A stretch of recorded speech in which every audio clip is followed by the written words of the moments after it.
Hi all, Abdulla സാറാണ്. നമ്മൾ ഇന്ന് വന്നിരിക്കുന്നത് is our constitution as a living document എന്നുള്ള ഒരു ടോപ്പിക് ഡിസ്കസ് ചെയ്യാൻ വേണ്ടിയാണ്. നമ്മുടെ ഭരണഘടന 1950 ജാനുവരി 26 നിലവിൽ വന്നിട്ടുള്ളത്.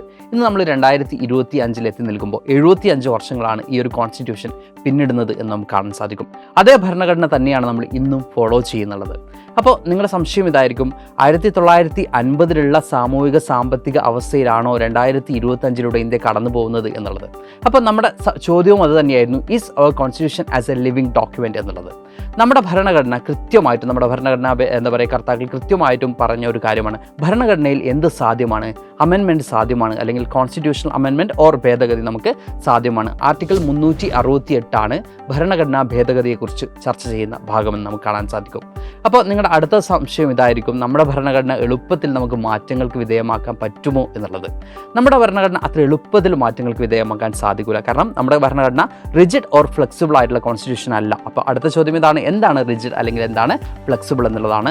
റിജിഡ് കോൺസ്റ്റിറ്റ്യൂഷൻ എന്ന് പറയുമ്പോൾ അത് അത്ര എളുപ്പത്തിൽ എന്ത് ചെയ്യാൻ പറ്റില്ല, നമുക്ക് അതിൽ ചേഞ്ചസ് കൊണ്ടുവരിക എന്ന് പറയുന്നത് പോസിബിൾ അല്ല, കുറച്ചും കൂടി ഡിഫിക്കൽട്ട് ആയിട്ടുള്ള കാര്യമാണ്. ഇനി ഫ്ലെക്സിബിൾ ആണെങ്കിൽ ഈസി ആയിട്ട് നമുക്ക് എന്ത് ചെയ്യാൻ പറ്റും, അമെൻമെൻറ്റ് കൊണ്ടുവരുത്താൻ പറ്റുമെന്നുള്ളതാണ്. പക്ഷേ ഇന്ത്യയുടെ ഭരണഘടന നോക്കുന്ന സമയത്ത് നമുക്ക് കാണാൻ പറ്റും, ബോത്ത് റിജിഡ് ആൻഡ് ഫ്ലെക്സിബിൾ ആണ് നമ്മുടെ ഇന്ത്യൻ ഭരണഘടന. കാരണം ഇതിൽ മാറ്റങ്ങൾ കൊണ്ടുവരാൻ സാധിക്കും, അതേസമയം തന്നെ എന്തുണ്ട്, അതിൻ്റെതായിട്ടുള്ള പ്രൊസീജിയേഴ്സും കാര്യങ്ങളൊക്കെ ഉണ്ട് താനും. അപ്പോൾ നമ്മുടെ ഭരണഘടന ലിവിംഗ് ഡോക്യുമെൻ്റ് ആണോ എന്നുള്ള ചോദ്യത്തിന് ഇത് തന്നെയാണ് ഉത്തരം. അതായത് നമ്മുടെ ഭരണഘടനയിൽ ഭേദഗതി സാധ്യമാണ് എന്നുള്ളത് കൊണ്ട് തന്നെ സാമൂഹിക സാമ്പത്തിക മാറ്റങ്ങൾക്കനുസരിച്ച് നമ്മൾ എന്ത് കൊണ്ടുവന്നിട്ടുണ്ട്, മാറ്റങ്ങൾ ഭരണഘടനയിലും കൊണ്ടുവന്നിട്ടുണ്ട് എന്നുള്ളത് നമുക്ക് കാണാൻ സാധിക്കും. ഇനി ഭേദഗതി എന്ന് പറഞ്ഞാൽ ഇത്രയേ ഉള്ളൂ, ഭരണഘടനയിൽ നിലവിലുള്ള കാര്യങ്ങൾ നമ്മൾ മാറ്റങ്ങൾ വരുത്തുകയാണ്. അതായത് നിലവിലുള്ള ഒരു ഭാഗം എടുത്തു കളയുകയോ അല്ലെങ്കിൽ പുതിയതായി ഒന്ന് കൂട്ടിച്ചേർക്കുകയോ അല്ലെങ്കിൽ നിലവിലുള്ളതിലേക്ക് തന്നെ അഡീഷണൽ ആയിട്ട് എന്തെങ്കിലുമൊക്കെ ചെറിയ മാറ്റങ്ങൾ വരുത്തുക, ഇതിനൊക്കെ നമുക്ക് എന്തായിട്ട് കൺസിഡർ ചെയ്യാം, ഭേദഗതി അല്ലെങ്കിൽ അമെൻമെൻ്റ് ആയിട്ട് കൺസിഡർ ചെയ്യാൻ പറ്റും. അതിന് 1-2 എക്സാമ്പിൾസ് നമുക്ക് നോക്കാം. ഇപ്പോൾ റൈറ്റ് ടു എഡ്യൂക്കേഷൻ ആക്ട് നമ്മുടെ ഭരണഘടനയിൽ കൂട്ടിച്ചേർത്തിട്ടുള്ള ഒരു കാര്യമാണ്. ഓക്കെ,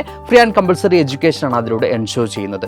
അല്ലെങ്കിൽ ഇപ്പോൾ നമുക്ക് കാണാൻ പറ്റും, ലോക്കൽ സെൽഫ് ഗവൺമെൻറ് ഇൻസ്റ്റിറ്റ്യൂഷൻസിലേക്ക് ഇലക്ഷൻസ് കണ്ടക്ട് ചെയ്യുമ്പോൾ വിമൻസ് റിസർവേഷൻ നമുക്ക് കാണാൻ സാധിക്കും. ഇതും എന്തിൻ്റെ ഭാഗമാണ്, കോൺസ്റ്റിറ്റ്യൂഷണൽ അമെൻമെൻറ്റിൻ്റെ ഭാഗമാണ്. അപ്പോൾ നമ്മുടെ ചോദ്യത്തിനുള്ള ഉത്തരം ഇതേ ഉള്ളൂ, സാമൂഹിക സാമ്പത്തിക മാറ്റങ്ങൾക്കനുസരിച്ച് നമ്മുടെ ഭരണഘടന മാറ്റങ്ങൾക്ക് വിധേയമാണ്. അതുകൊണ്ട് തന്നെ is our constitution is a living document എന്ന് തന്നെ നമുക്ക് എന്ത് ചെയ്യാൻ പറ്റും, പറയാൻ സാധിക്കും. അപ്പോൾ ഇതുപോലെ ചെറിയ ചെറിയ വീഡിയോസ് ആയിട്ട് നമുക്ക് നമ്മുടെ എല്ലാ ടോപ്പിക്കുകളും ഡിസ്കസ് ചെയ്യാൻ വേണ്ടി നമ്മുടെ എൻ്റയർ ടീം നിങ്ങളുടെ മുമ്പിലേക്ക് വരുന്നുണ്ട്. അപ്പോൾ അടുത്ത ക്ലാസ്സിൽ നമുക്ക് വീണ്ടും കാണാം. Thank you all, by.